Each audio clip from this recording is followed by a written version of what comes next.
All right, let's just think about this for a second. AI is on the verge of managing trillions of dollars, making decisions faster than a human ever could. But what happens when something goes wrong? Today, we're going to dig into a really fascinating new safety blueprint. It's designed to stop a catastrophic AI-driven financial crisis right in its tracks. And it's all based on a pretty groundbreaking new paper. And look, this isn't some far-off sci-fi movie plot. This is happening right now. AI is graduating, It's moving from just being an advisor to becoming a full-blown autonomous trader, a manager, a lender, all in the world of high-stakes finance. And that massive leap in autonomy, well, it creates entirely new kinds of risks. Risks that, frankly, our current safety nets just weren't built for. Okay, so before we can even get to the solution, we've got to understand the new players on the field. And we're talking about something called Agentic AI. Yeah, forget about your everyday chatbots. This is a whole different beast. Agentic AI doesn't just suggest things, it acts. We're talking about AIs that can on their own rebalance entire portfolios, execute massive trades, and make super critical credit decisions. And here's the kicker, all without a human needing to approve every single move. So that brings up a huge question, right? What is the single biggest, most invisible risk that these new agents bring to the table? I'll bet it's not what you're thinking. You see, our traditional ways of thinking about risk, they're built for something simple, a single isolated failure. One AI makes a bad trade, you contain the loss, patch it up, and the system just moves on. But that's not the real nightmare scenario here, not even close.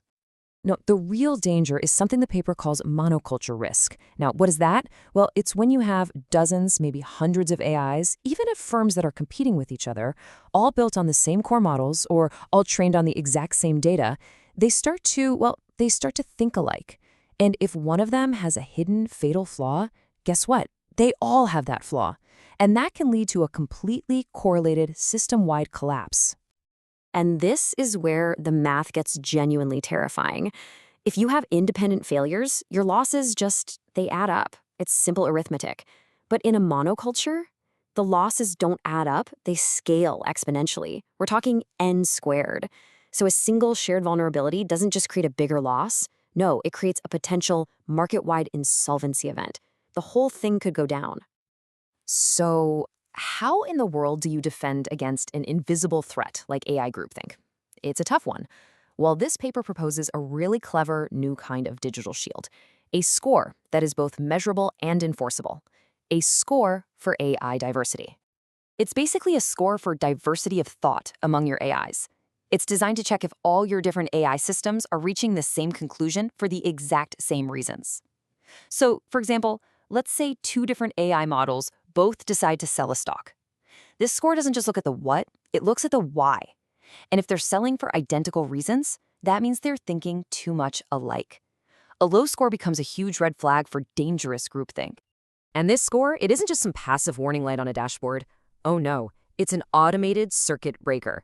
So if that AI diversity score drops into the yellow, or worse, the red zone, the system automatically, and I mean instantly, triggers real-world consequences. We're talking about demanding more collateral, escalating the issue for executive approval, or even just halting trades altogether, all before any real damage can be done. But this diversity score is really just one piece of a much bigger puzzle. It doesn't operate in a vacuum.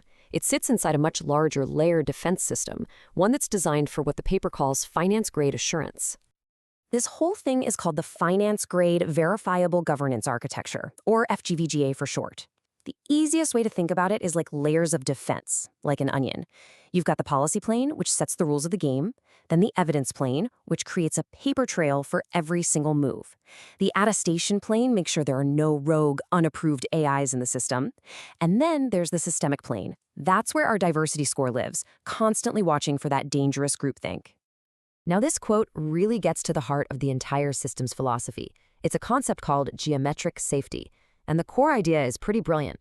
It's not about trying to predict every single way an AI could possibly fail. That's impossible. Instead, you just shrink the boundaries of what's possible in the first place. That way, any failure is automatically contained. There's actually a great real-world analogy that makes this super clear. So think about it like this. You just can't predict every single way an AI might mess up. It's a fool's errand. So instead, you build hard, unbreakable guardrails. Take Switzerland, for example. They cap the speed of e-scooters by law.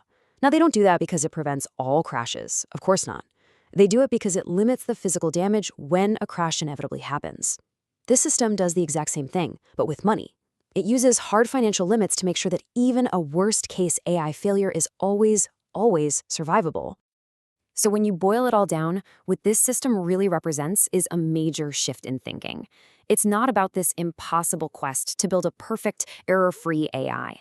It's about being realistic, right? It's about accepting that failure will happen and then converting all that uncertainty into a controlled, evidence-based operation, something that can actually be managed, from the folks on the trading floor all the way up to the boardroom.